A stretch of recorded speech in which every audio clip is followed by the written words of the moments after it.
This is Mike Grell, and you're listening to Warlord Worlds.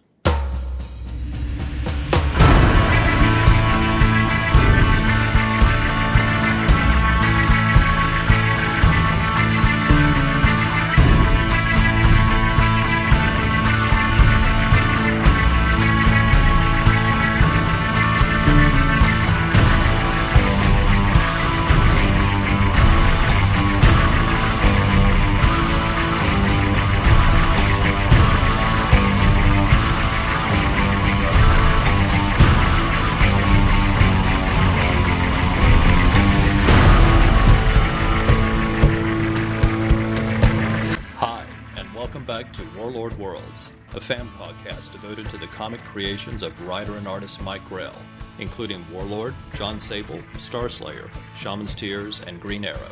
I'm Darren. And I'm Ruth, and this is a fan podcast. We're not affiliated with Mike Grell, and the opinions expressed are just ours. We're doing this podcast simply because we enjoy reading and talking about the comics of Mike Grell. Today we're going to be talking about the origin of Jon Sable, as covered in issues 3 through 6. And then we'll be talking about Warlord issues 5 and 6 and Green Arrow issues 1 and 2. Then at the end of the episode, we'll be sharing stories about our amazing time at Cherokee Comic Con with Mike Grell. If you enjoy the podcast, be sure to check out MikeGrell.com, which is his official site where he posts upcoming convention appearances as well as occasional news updates. If you ever get a chance to meet Mike Grell at a convention, we encourage you to do so. He is always friendly and very appreciative of his fans. He has a great selection of prints and does original drawings at reasonable prices. If you're unable to see Mike Grell at a convention but would like to get an original drawing, you can contact Scott Kress of Catskill Comics, who is the official representative for Mike Grell for commissions. Scott is always friendly and helpful. If you are on Facebook, check out the Mike Grell page expertly run by Gus Ceballos, who tells us we're mispronouncing his name, so we're waiting for corrective instructions from Gus so we can get it right in the future. In our first episode, we mentioned a few other podcasts that Mike Grell fans might enjoy, so we'll share those again this time in case you missed them. Professor Allen at the Relatively Geeky Podcast Network is a Mike Grell fan and occasionally covers Mike Grell comics on his many podcasts. Jeff Messer at the Geek Brain Popcast is another fan and has done a couple of interviews with Mike Grell on his show, and we'll talk more about Jeff in our coverage of Cherokee Comic Con later in the show. Flowers and Fishnets covers all things Black Canary and is one of the many fun podcasts from Ryan Daly. And the Emerald Archer podcast from Ed and Nick Moore is back from hiatus. Fans will enjoy their coverage of Green Arrow both past and present. We'll put links to all of these resources in the show notes for those of you who want to check them out. Plus, we'd like to hear from you, so please drop us a note to let us know what you think of the show. We'll provide our email address and other ways to contact us at the end of the episode. And if you enjoy this show, please consider checking out our other podcast, which is Trekker Talk.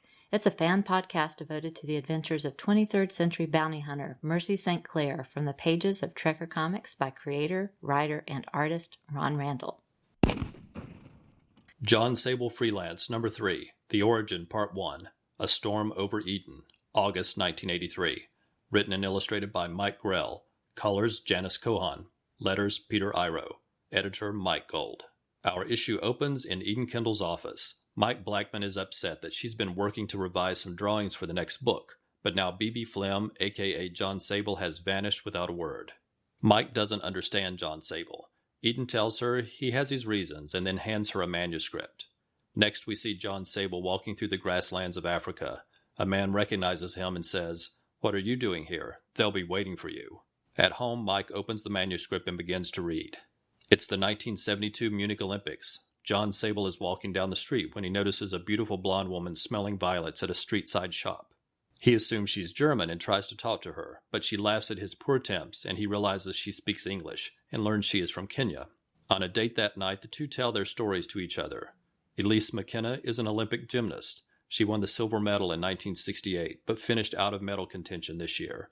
At 21, she knows she'll be too old to compete again in 1976. Jon competed in the pentathlon, the most grueling test of the modern Olympics, including equestrian skills, fencing, marksmanship, swimming, and running. His fencing skills aren't yet up to peak, and he finished in 4th place. But as opposed to gymnastics, he could still refine his skills and compete again in 76. As the two walk back to the Olympic Village, they see men climbing over the fence at the Israeli quarters, but think it's only some athletes out for fun. But moments later, they hear gunfire. The tragedy of the Munich Olympics brings Jon and Elise closer together, and when she returns home, he decides to join her. The two open Sable safaris on the borders of Botswana, Zambia, and Rhodesia, now Zimbabwe. Soon they welcome their first baby named Mark, and later a second baby named Heather, but find that the safari business isn't what they had hoped. But things look up when their friend Hal asks Jon to join them as a game control officer.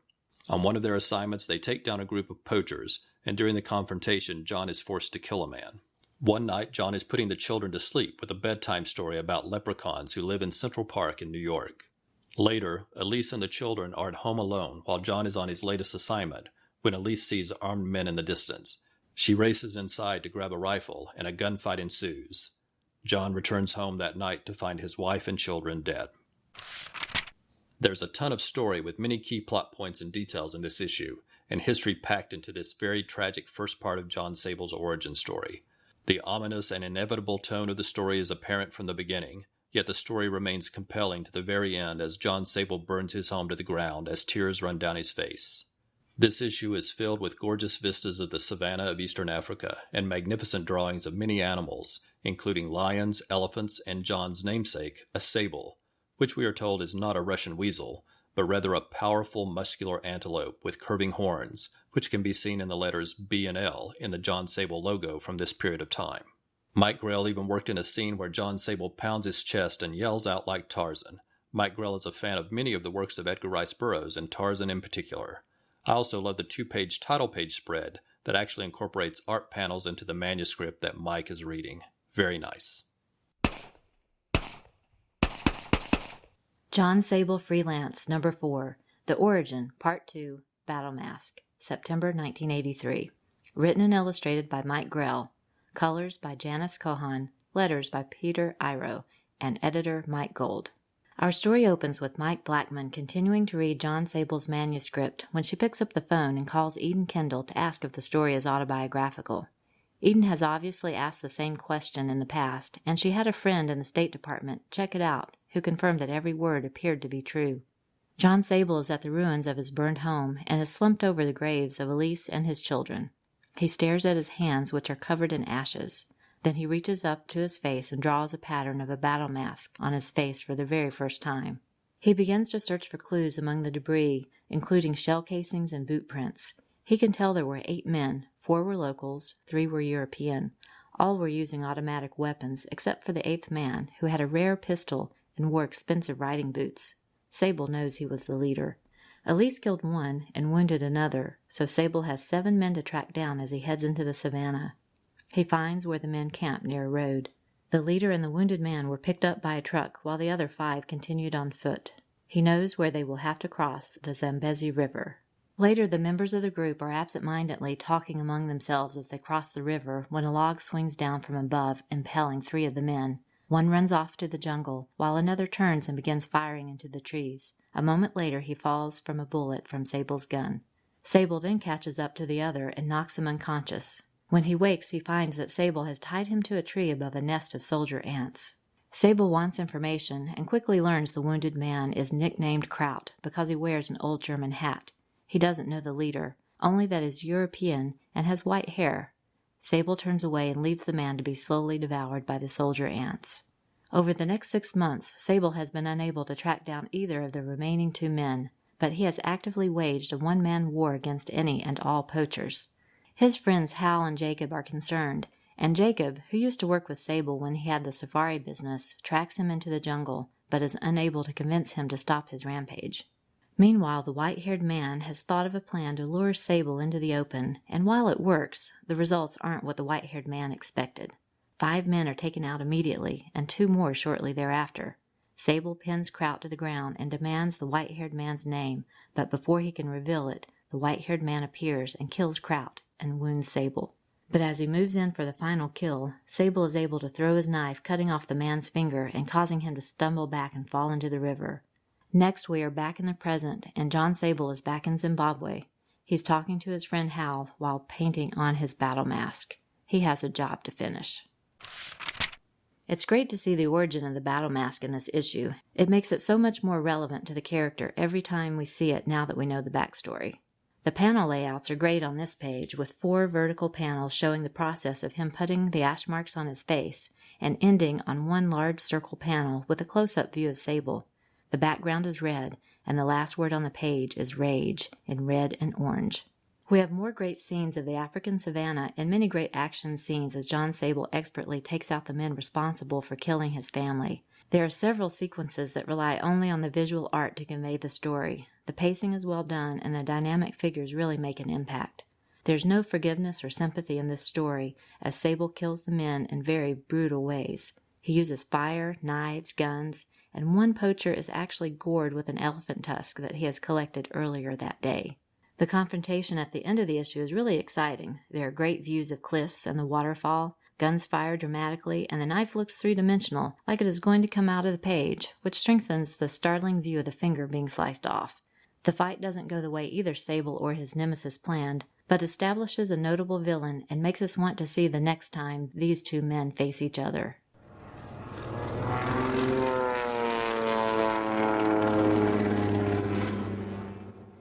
Jon Sable Freelance number 5, The Origin, Part 3, Killzone, written and illustrated by Mike Grell.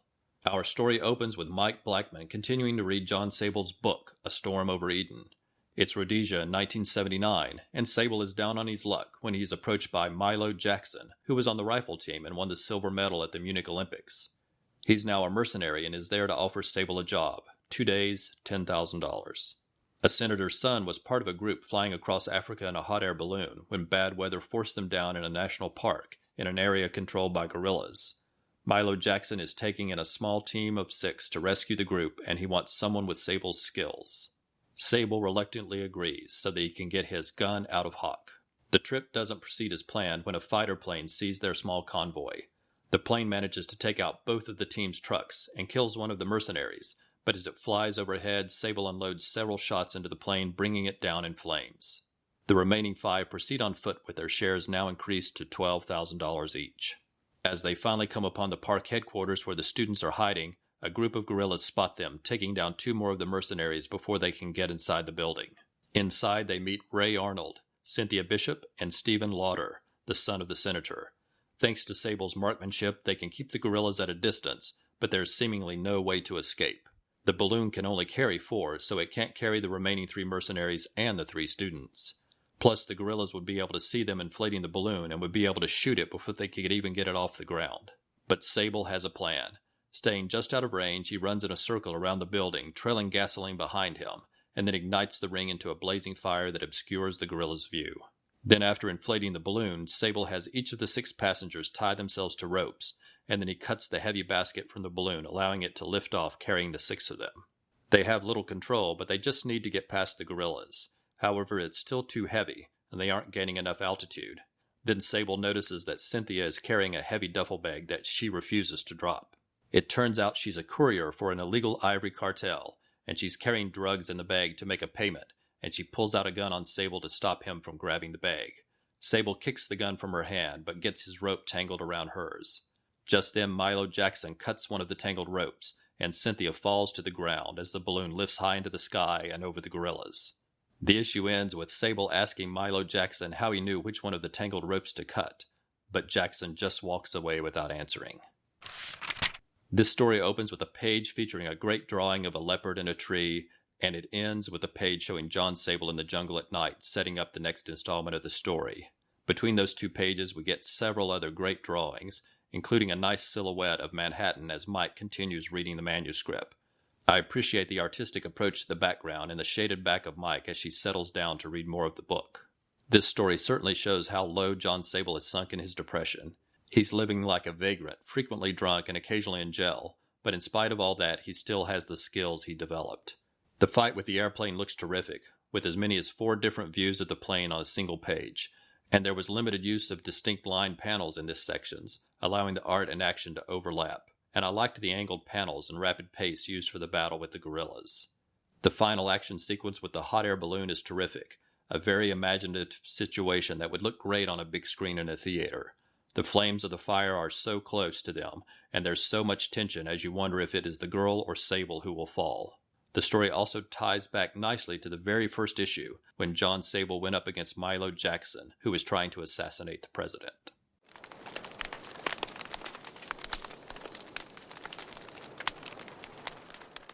Jon Sable Freelance Number 6, The Origin Part 4, A Deadly Shade of Violet, November 1983. Written and illustrated by Mike Grell.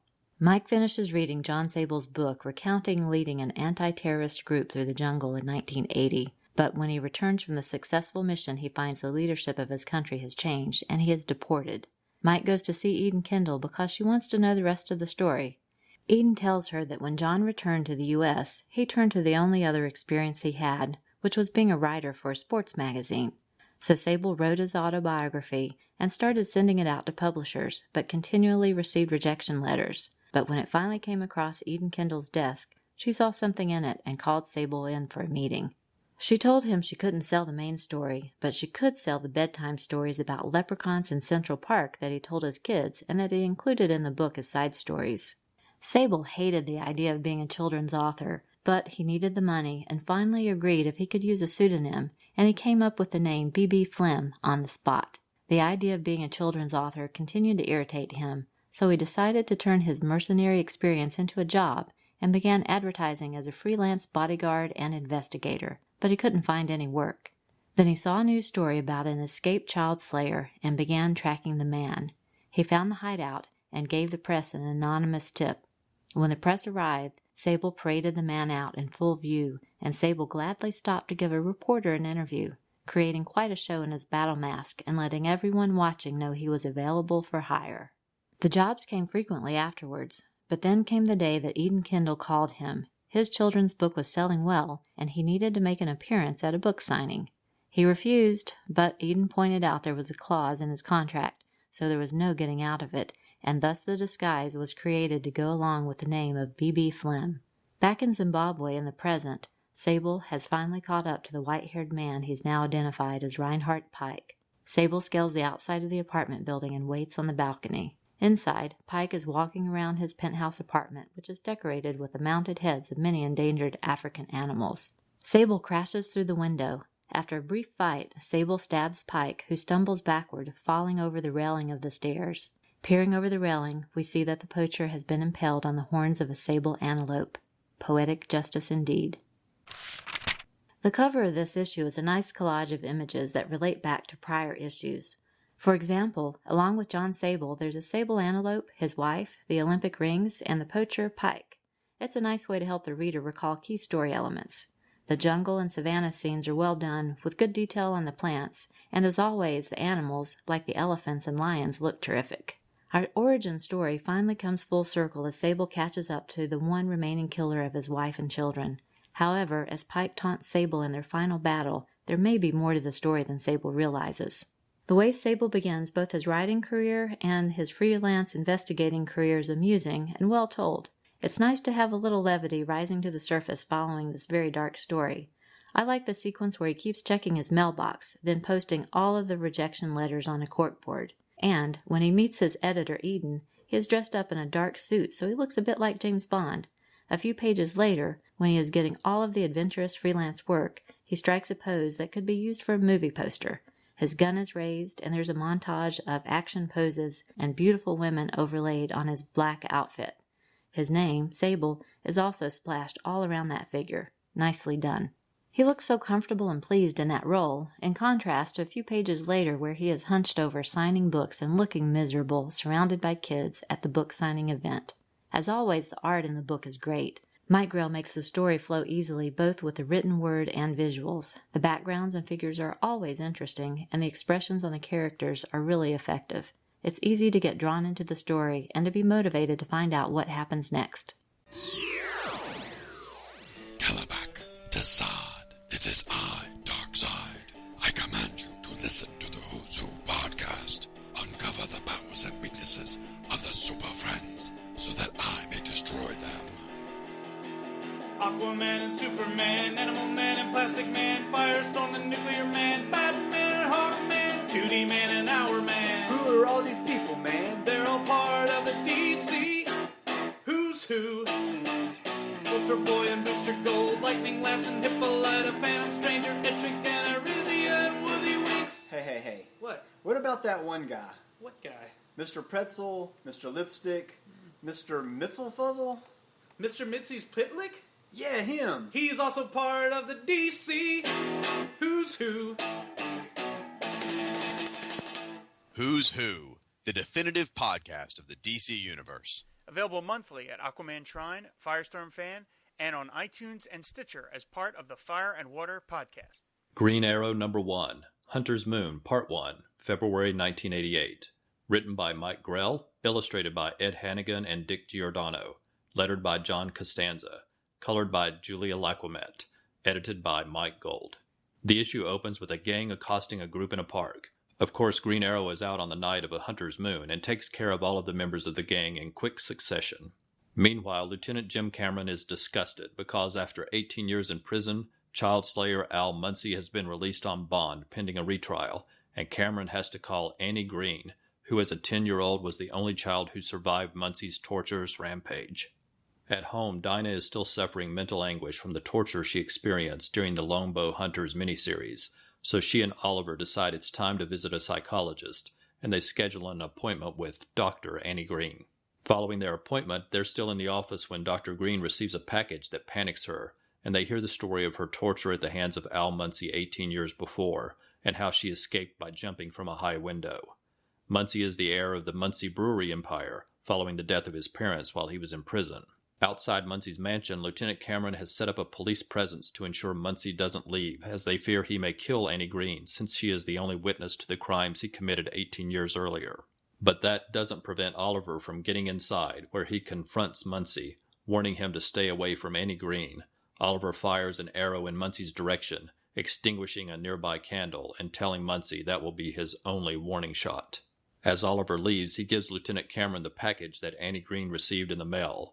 It contained the button nose from the teddy bear belt she was wearing 18 years earlier when Muncie kidnapped her.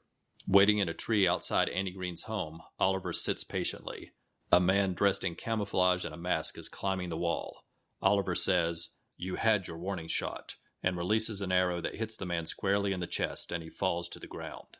Oliver rushes into the bushes to find the arrow shaft bent, but no sign of the man. This story is gripping. There's a sense of mystery and urgency as Green Arrow tries to protect Dr. Green and is puzzled by the clues.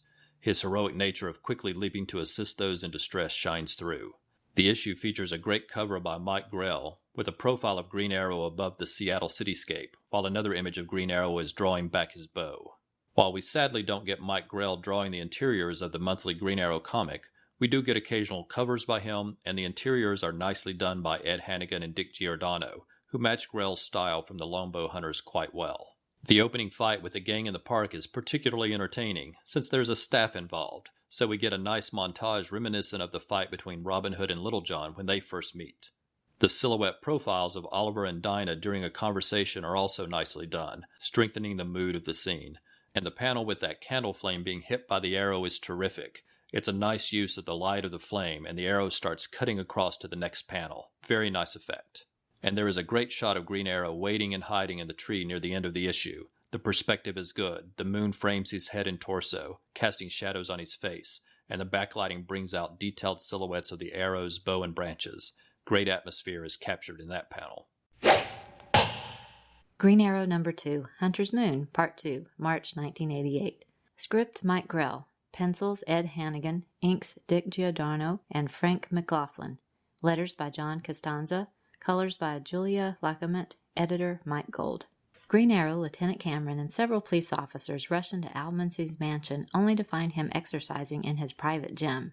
He taunts them as they search his home and ridicules Lieutenant Cameron and the police force, confidently saying he's sure any evidence from his trial 18 years earlier will have been misplaced or misfiled.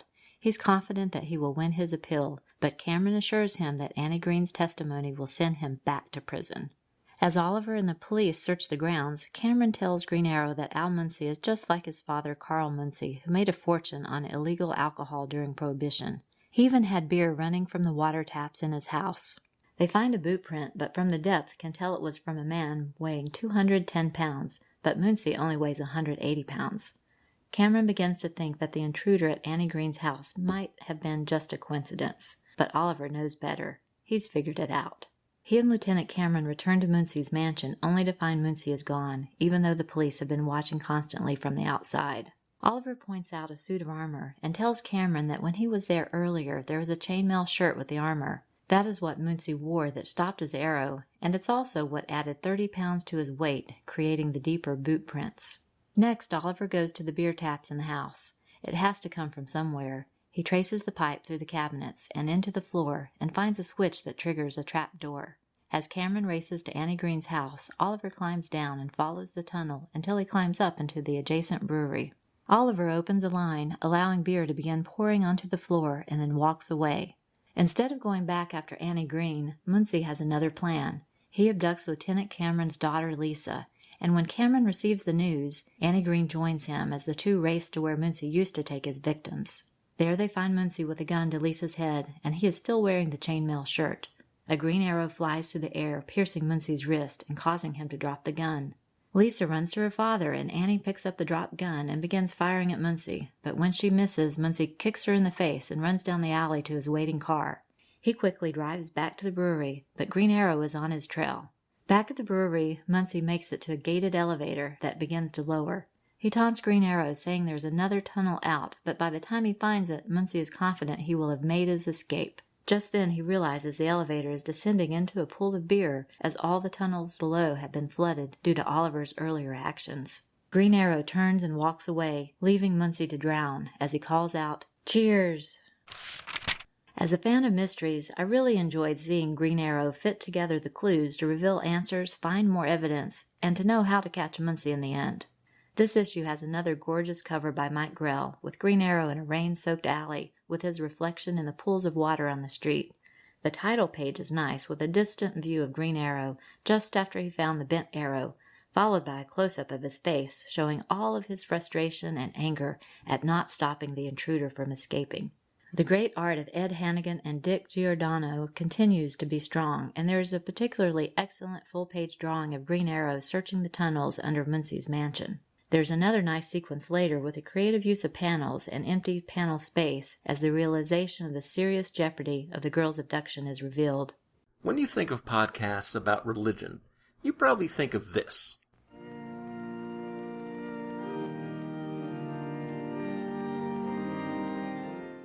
But at least one religion podcast sounds more like this. I kick ass for the Lord! Darkness to Light is a relatively geeky production in which Alan and Emily discuss topics of faith, religion, and spirituality. But we do so through the lens of pop culture, like movies, TV, and comic books, because we're nerds. Our primary focus will be on Christianity, because that's what we know best. But all religious content is on the table.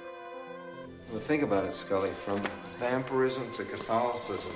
This is an occasional cast, to be recorded and released as the mood strikes, with topics ranging from in-depth reviews to personal rants about some small aspect of theology or church history, because we're theological nerds. If these topics interest you, check out dorknesstolight.blogspot.com for our more regular content. Or dorknesstolight.tumblr.com for our more irregular content. Memes and puns mostly. My bad. Dorkness to Light. Often irreverent, rarely sacrilegious. The Warlord, number 5, The Secret of Skataris, February-March 1977, written and illustrated by Mike Grell.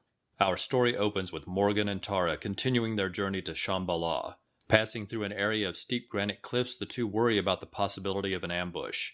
But as they round a corner, it is hardly the ambush they expect. Instead, they walk upon a T-Rex in the middle of a mill. Angered at the interruption, the giant dinosaur turns upon them. Knowing they can't outrun it, they instead quickly climb the cliffs and enter a nearby cave. Inside the cave, Travis gasps in surprise upon seeing a giant monitor screen and banks of computers. Setting his helmet down on the controls, he inadvertently triggers the computer, and Morgan and Tara watch the history of Skataris unfold before them. The mighty and advanced continent of Atlantis was hit by a giant cataclysm, but the scientists had sufficient warning and sent expeditions out to find other lands to colonize. One group of ships found their way into the underground world of Skataris while searching the Arctic. While the land was inhabited by savage and ancient animals, it was also fertile and bountiful, so the group spread out in settlements throughout the land, building large advanced cities.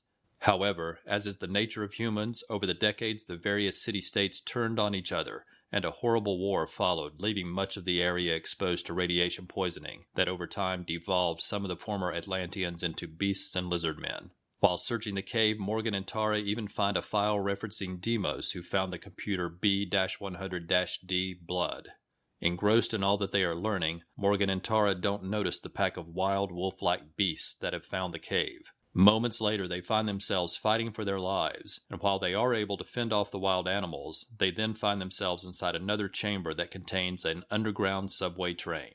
Morgan theorizes the Atlanteans built an elaborate underground rail network to connect their main cities, and he tries to find a way to start the train so that he and Tara can ride to Shambhala in comfort.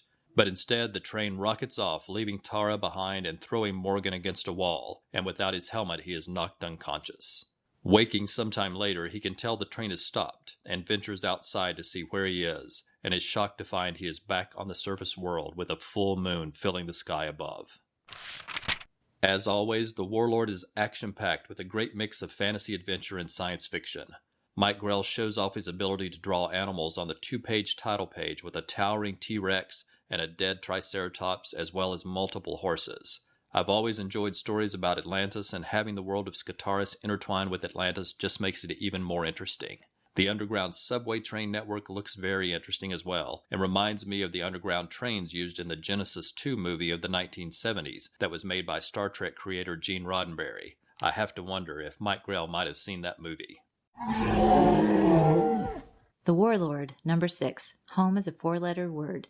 April-May 1977. Written and illustrated by Mike Grell, colored by Liz Berube. Travis Morgan has found himself in the mountains above the ancient Inca city of Machu Picchu.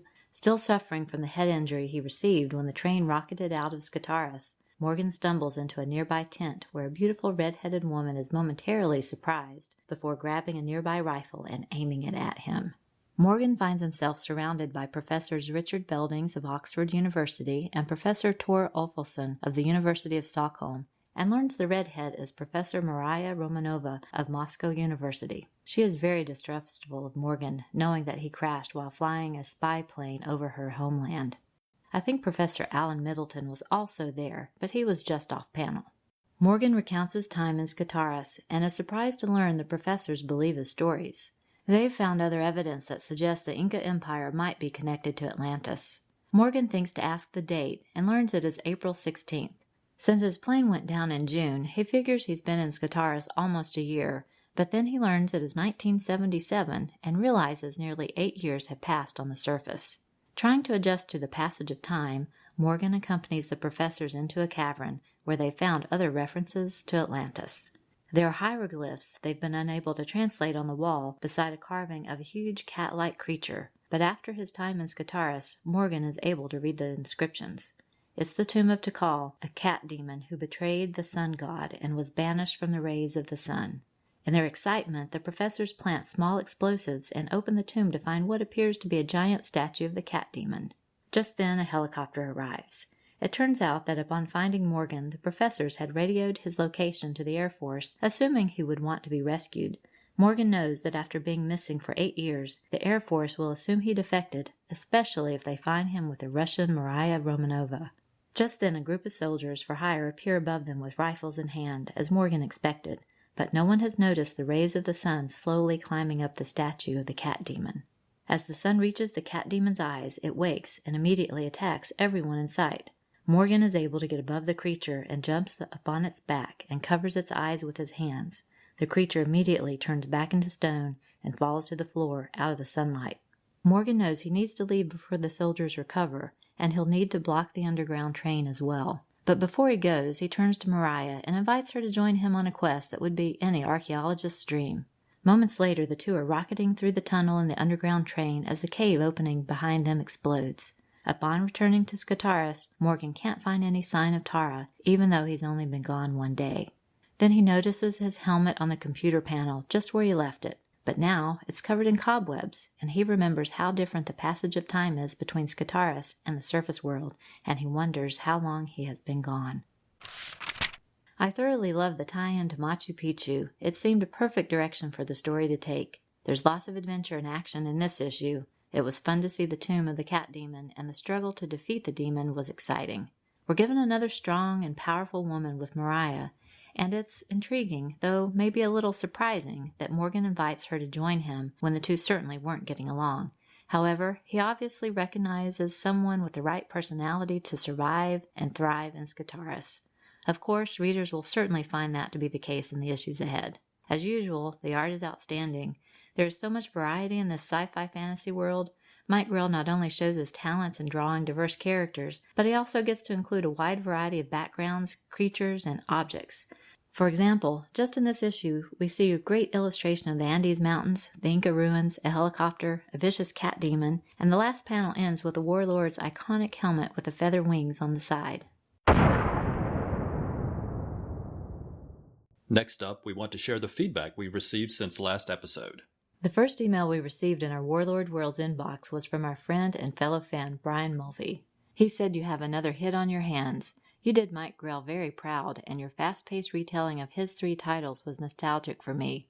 I fondly recalled the Warlord origin story. When you got to Sable, which I had not read since the first publications, I was amazed how much of the story details I had forgotten. For instance, his writing successful children's books as a cover and massive source of income. And lastly, but not least, Mike's brilliant reboot of a very old character in the Green Arrow. My heartfelt thanks to you both for the entertaining fun you have with both podcasts. Ryan Daly was short and to the point with his initial feedback, which read, "What took you so long?" An appropriate comment since he knows we're big Mike Grell fans. As we mentioned earlier, he has several fun podcasts, including one centered around Black Canary. Jeff Messer said it was a great first episode. I really geeked out listening. He continued, I've been a student of Grell and Sable for 30 years, and I would also love to contribute something.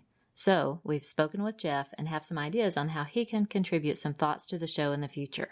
Joe Crawford said he is excited for us and the new podcast, saying it is awesome. He posted a photo of a Jon Sable book from his collection, saying it just moved to the top of his reading stack because of the show, and he recommended Mike Grell's 2-issue Turok the Hunted series published by Valiant Comics.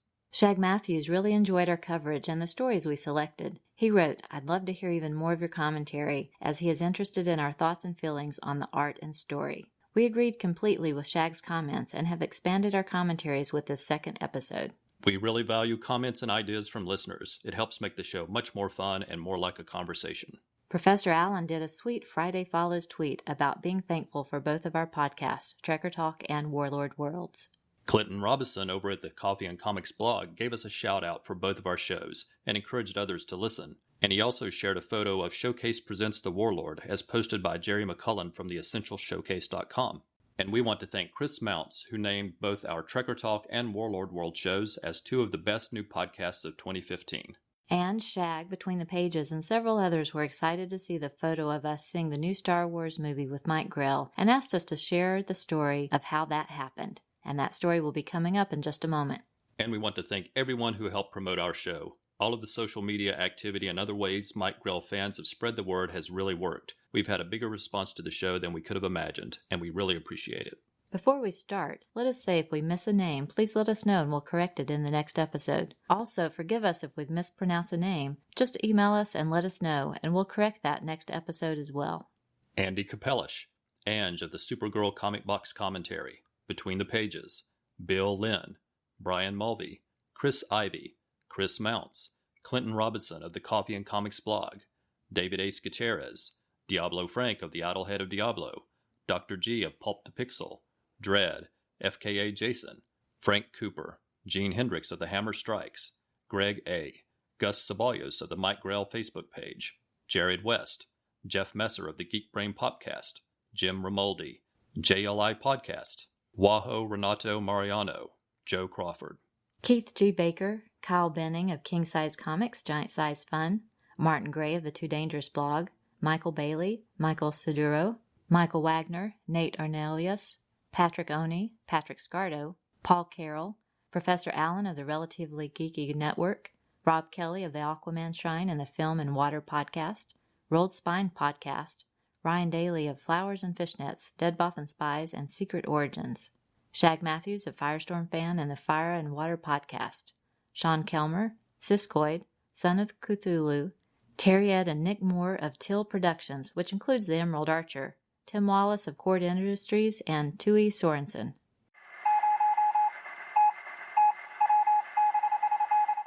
Before we wrap up, let's talk about Cherokee Comic Con. This story started back in October when we attended Asheville Comic Con, where Mike Grell was a guest. We've been lucky to see him several times in the last few years. He's always kind and friendly, and when there is time, he likes to chat and get to know his fans. So as we've had the opportunity to see him several times, he's gotten to know us over time and appreciates that we will go out and see him whenever he's at a con within driving distance. So when he saw us in Asheville in October, he mentioned that he was going to be in nearby Cherokee in December. He said it was the first year for the con, and it was in a rural area, so he was wanting to mention it to any area fans who might want to attend, in the hopes of helping out the organizers. He didn't have to ask us twice, and we immediately planned on the trip. It was also interesting to learn more about the convention, which was being promoted as the first Comic-Con held on a Native American reservation.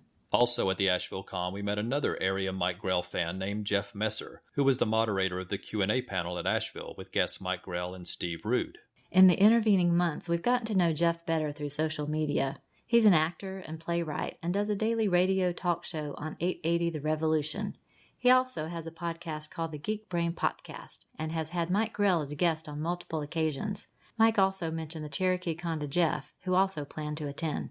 We've also learned that, like us, Jeff is fans of both Sherlock Holmes and Robin Hood, and he's written plays about both, so we found we have lots in common.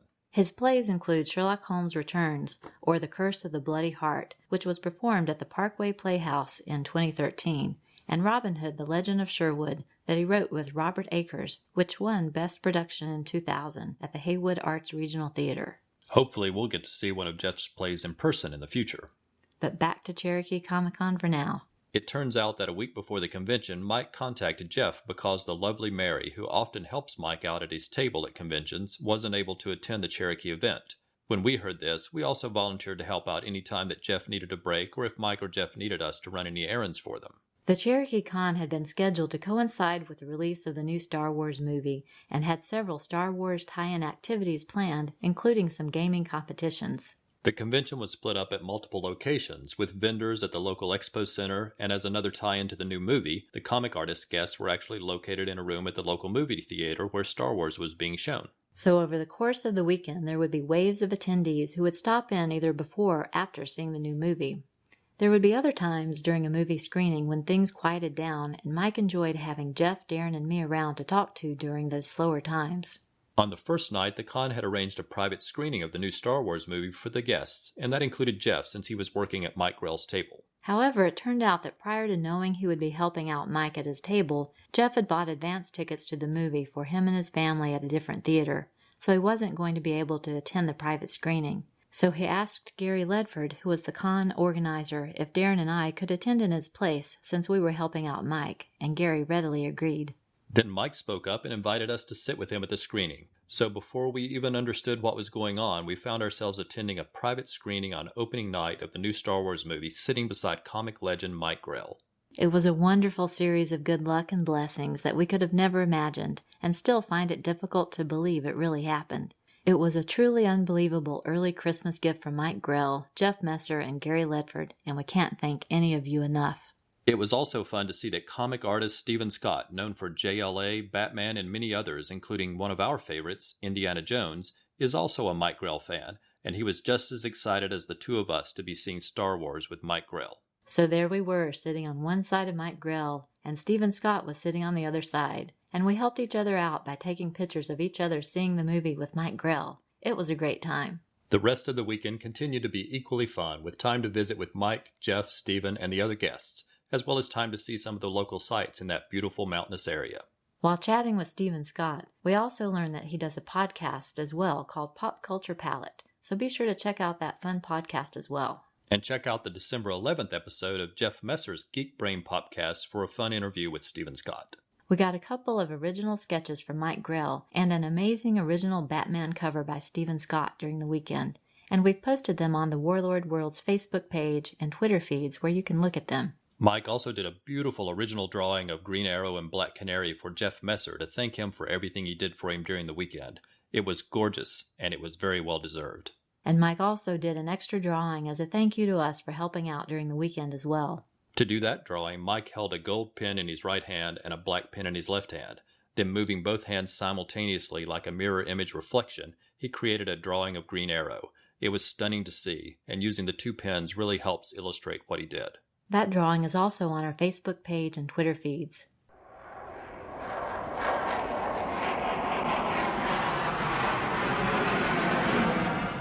We would really like to hear your thoughts about the show and share your comments in a future episode. So before we go, we want to provide our contact information. You can reach us at warlordworlds@gmail.com, and you can follow us on Facebook or Twitter at Warlord Worlds. Also, if you like the show, please consider leaving a review on iTunes. It's a great way to help get the show noticed and hopefully attract more listeners. And please consider subscribing to the show so you always know when there's a new episode. You may also enjoy our other podcast called Trekker Talk, about 23rd century bounty hunter Mercy St. Clair by Ron Randall. In our opinions, Mike Grell and Ron Randall are master storytellers and artists, and we're always happy to talk about their work and hear what others have to say. Thanks for listening, and we hope you will come back next month for another new episode of Warlord Worlds.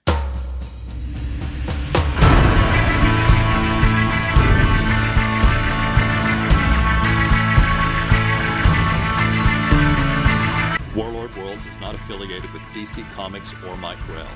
The views expressed on the show are solely ours. Music is taken from the album Royalty-Free Instrumental Music for Movies and Websites.